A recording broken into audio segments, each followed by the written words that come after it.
नेक ज़मीर में कौन सा यहूदी यसू के नसब नामे में दो तवाइफों को शामिल करेगा? मैथ्यू अपनी इंजील के पहले बाब में ऐसा करता है। राहुब एक तवाइफ थी और तमर ने अपने ससुर से हामिला होने के लिए काम किया।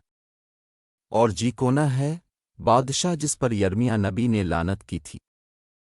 वहाँ रोत एक मोआबी लोग हैं जो इसराइल के दुश्मन थे। और बादशाह सुलेमान है जिसकी 1000 औरतें थीं जिनमें से ज़्यादातर दुश्मन कौमों से थीं और उन कौमों की बुत परस्ती में मुब्तला थीं।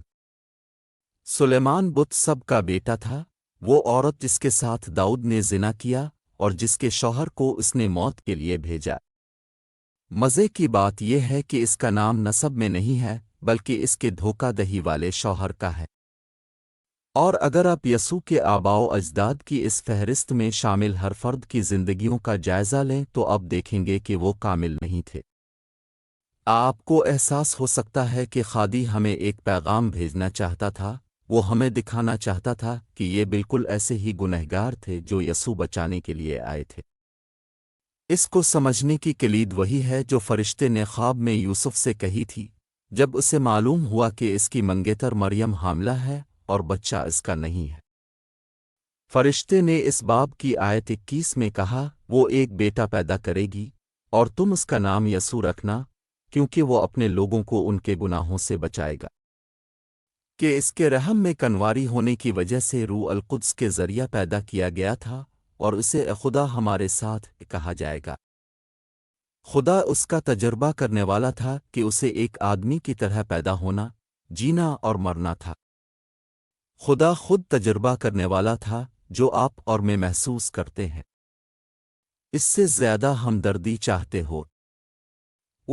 मैं तकरीबन भूल गया था। मैथ्यू इस इंजील का मुसन्निफ कोई यहूदी नहीं था जिस पर उसके हम वतन फ़ख्र कर सकते थे। उसने सीज़र रोमन हमला आवर के लिए टैक्स जमा किया और बहुत से लोगों ने टैक्स जमा करने वालों को गद्दार के तौर पर देखा। तसव्वुर करें कि एक यहूदी दूसरी जंग अजीम के दौरान हिटलर के लिए टैक्स जमा कर रहा है और अब समझ जाएंगे कि मेरा क्या मतलब है। क्या अब जानना चाहते हैं कि मैं क्या सोचता हूँ? यसू के बारे में ये कहानी जो इंजील में बयान की गई है इतनी नाकाबिल यकीन है कि उसे सच होना चाहिए। मैं इस पर यकीन रखता हूँ और मैं उस पर यकीन रखता हूँ यसू नजात दहिंदा में। मुझे यकीन करना चाहिए क्योंकि मैं इन तमाम लोगों की तरह गुनहगार हूँ।